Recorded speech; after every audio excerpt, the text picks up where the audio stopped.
Well, welcome back to Phantasy Star 4.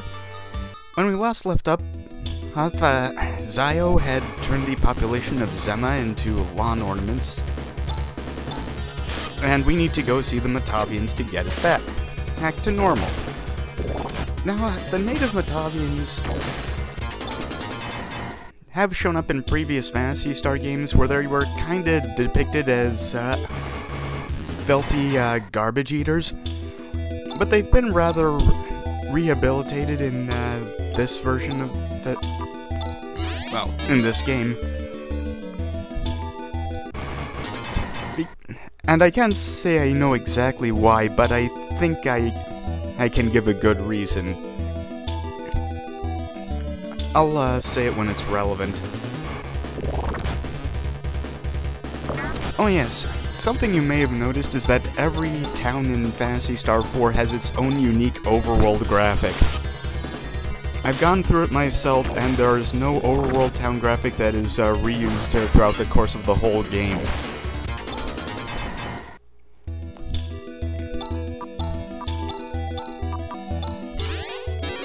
Anyway, here's the village of Malcolm, and oh dear. They won't be helping us. And who's this?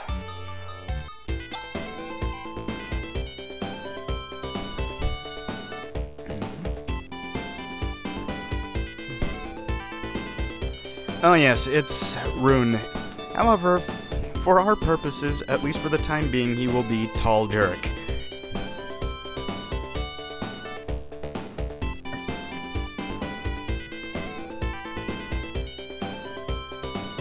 I'll be talking more about Tall Jerk later,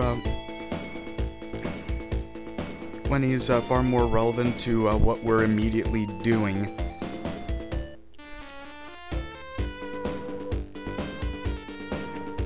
But he was actually probably the first character designed for the game.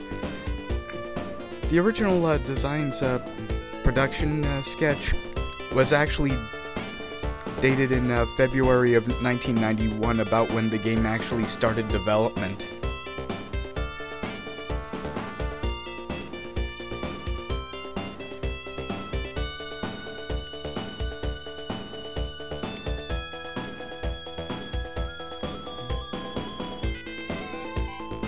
Be quiet, Han. Your own father doesn't even respect you. In fact, I'm gonna go prove that. We're going to go exactly to the place where Han is not happy to go.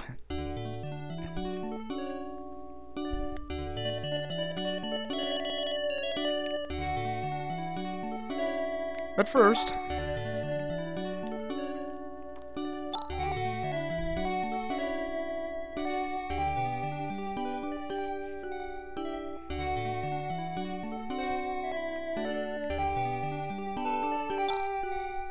oh dear, should you really be adventuring?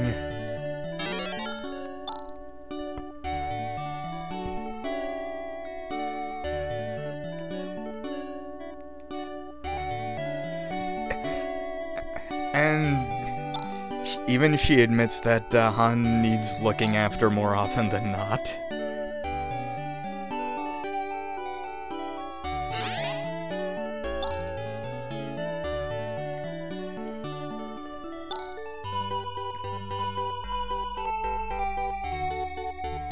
Yeah, there are a couple of other Sega game references scattered around the game in the bookshelves. There's a biography of Dr. Leveno again.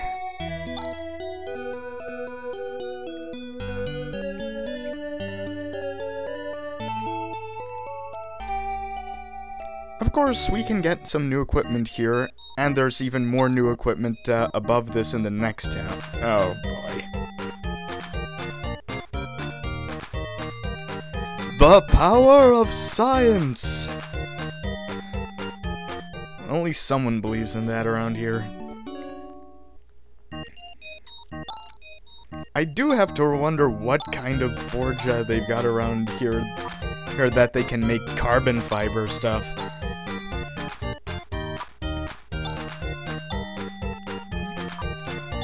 It's not strictly necessary for me to get all of this new equipment here because Rune makes all of the random encounters along the way pretty much harmless.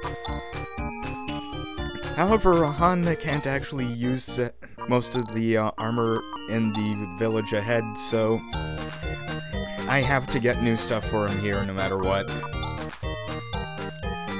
It's also rather important to sell stuff not just on the cash basis, but because you actually have a inventory that's generally more limited than the inventory you have in, say, Final Fantasy games.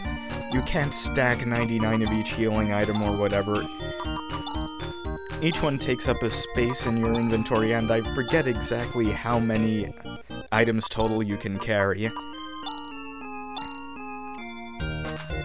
This is probably the last shopping trip I'll actually have on screen for a while.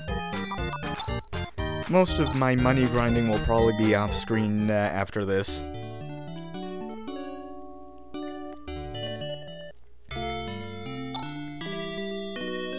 Always the inn. There are a couple of other ways to get super recovery, but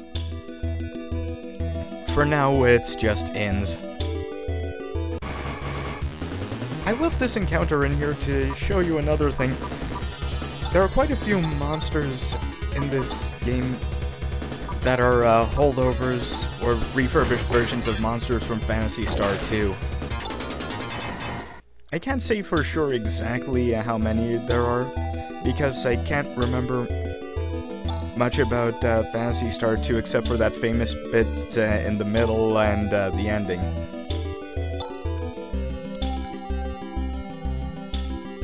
Well, no wonder her Alice seemed so taken with Rune when he asked to join up. You know what they say about a wizard's staff.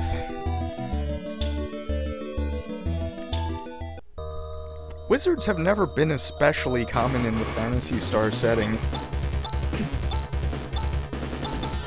I think you encounter like 2 even only all the way back in Phantasy Star 1.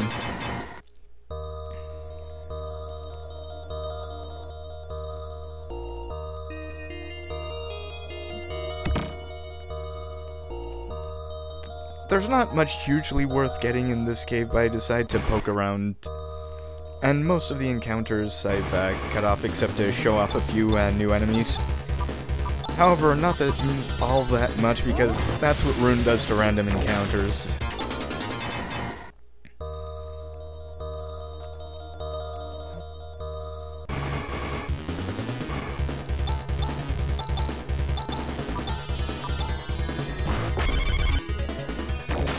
I don't even think you had a wizard in your party in Phantasy Star 2. In fact, the only one that I can actually remember still hanging around was Lutz, who somehow managed to survive from Phantasy Star 1 all the way to Phantasy Star 2. And I'm sorry for exploring that room, I forgot that there was nothing there except random encounters. I ran into so many random encounters in this cave, much more than I usually do. I think I almost ran Rune out of magic and technique points.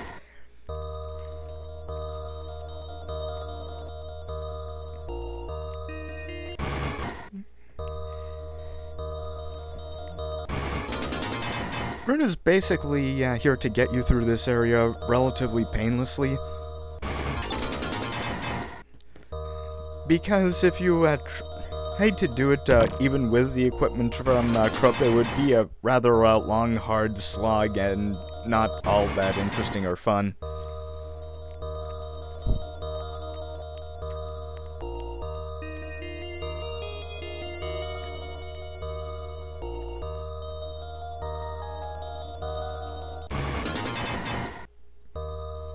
Yeah, he had like 136 technique points when we started, and he's down to 32.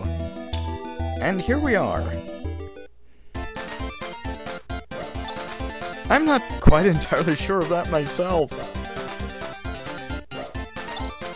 That darn Zio, always scratching up the furniture.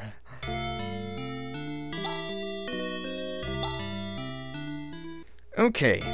Now, you see, I need to grind up money to buy all the titanium equipment here, and I have a guy who makes the random encounters around here quick and completely harmless.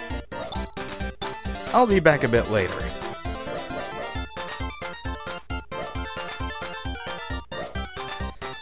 Okay, I totally abused using Rune for this, and Chaz and Han gained a couple of levels, and Alice actually gained 1. By the way, the shops here are open-air market stalls that sell titanium. I don't even know how they do it with post-apocalyptic technology. Okay, so there is still some filth around here, but it's time to talk to Grandfather Dorin, who knows, well, things we need to know. Sure, why not? Okay, that's fair.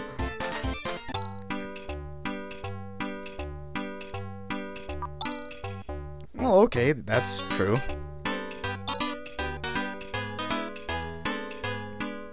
Sorry about that.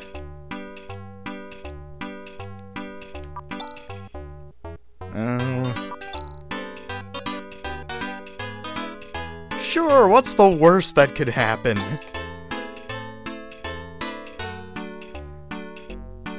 Okay, I guess that's the 5th most dangerous thing. I like how they made a whole new set of sprites specifically for this.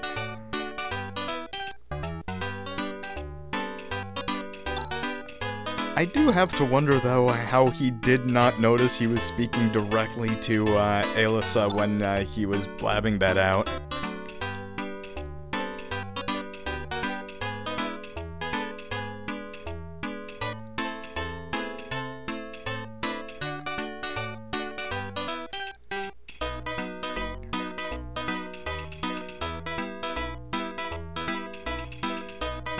He's not kidding.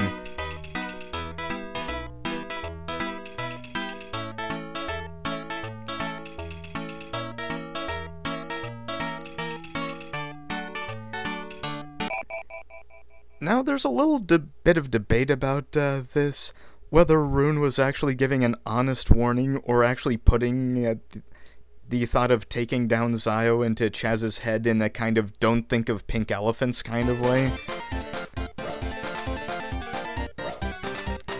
I'm not entirely sure myself. The rest of you can figure it out.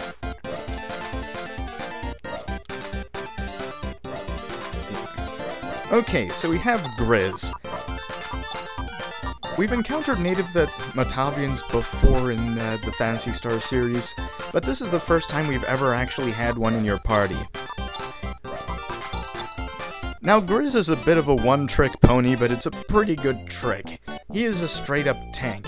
He has the highest hit point growth of any character in the game except for 1. He hits really hard, and he also gains a lot of defense. He uses axes, which actually give a bit more defense than swords.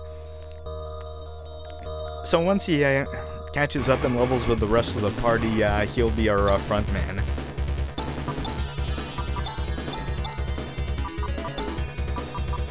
Now, blobs are physically resistant, but we have ways around that.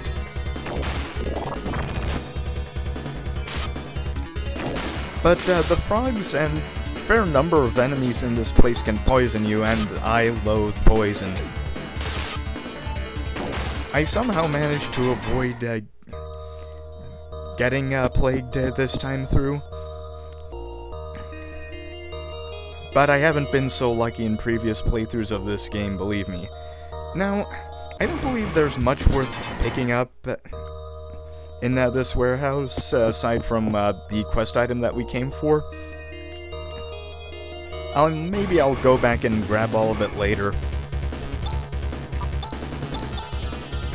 Oh yes, something I was going to talk about last time. There are about 15 or 16 different damage types tracked by Phantasy Star 4.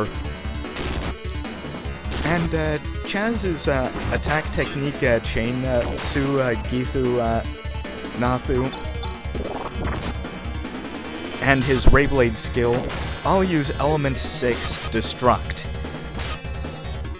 If you stay only on the beaten path, Chaz is the only character who gets attacks with the Destruct damage type. And no enemy really resists Destruct, and there are a few enemies that are actively weak to it, including the final boss.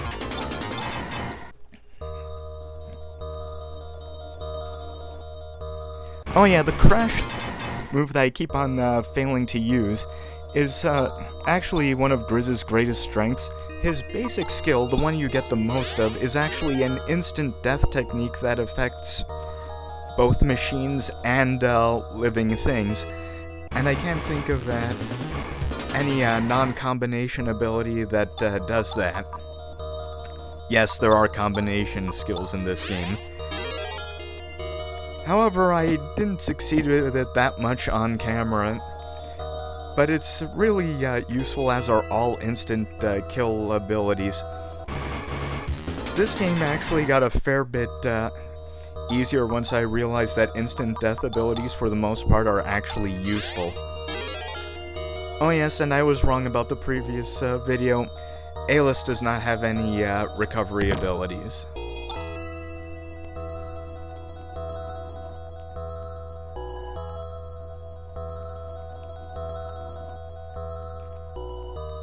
Grizz is all about being Mr. Revenge Guy.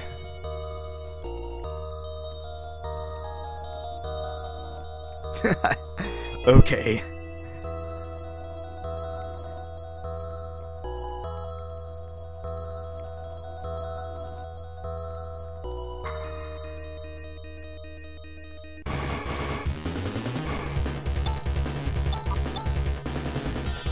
Yeah, I think this is the only time Crash actually worked for me during this part of the playthrough. I also tried to do Tri-Blaster a few times, but that didn't work out either.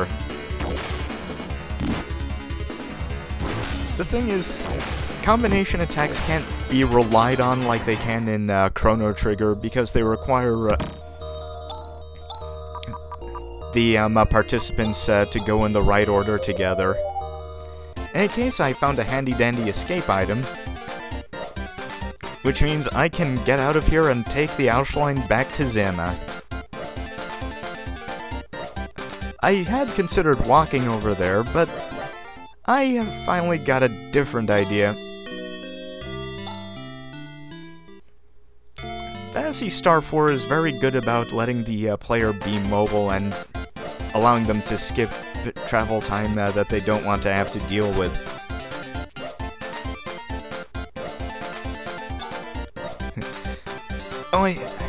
So I'm going to buy a telepipe, which basically lets you visit towns you have visited previously. Later on, I'll get a technique that allows me to do it. Oh yes, the Motavian in the market stall called us a Parmanian because each of the 3 planets in the Algo system had has their own separate, unique race of sapient beings. The human-likes are from the planet Parma, which exploded in Phantasy Star 2.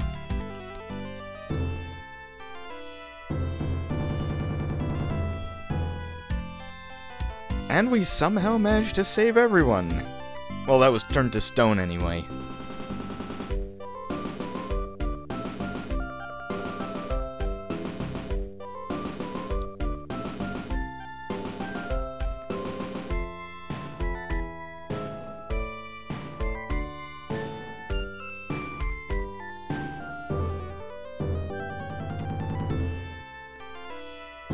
Well, mission accomplished. Let's go chillin'.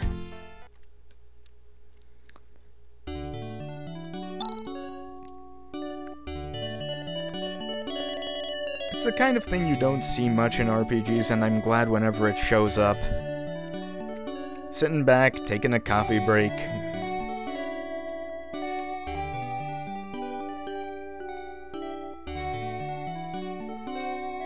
We'll be heading back to Aedo eventually.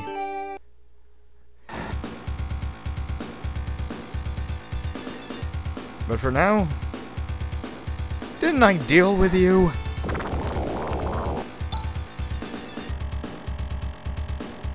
No, later.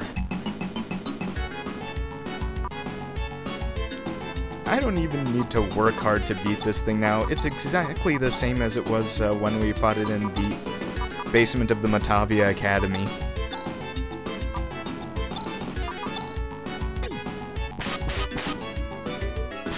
It's the same, we're much stronger.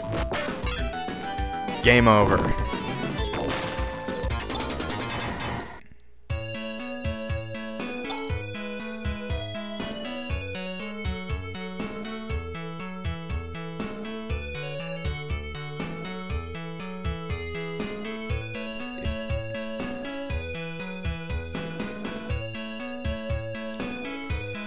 Yep. Sorry, Han. Well, next episode we head in to see what the ancients left behind. See you next time.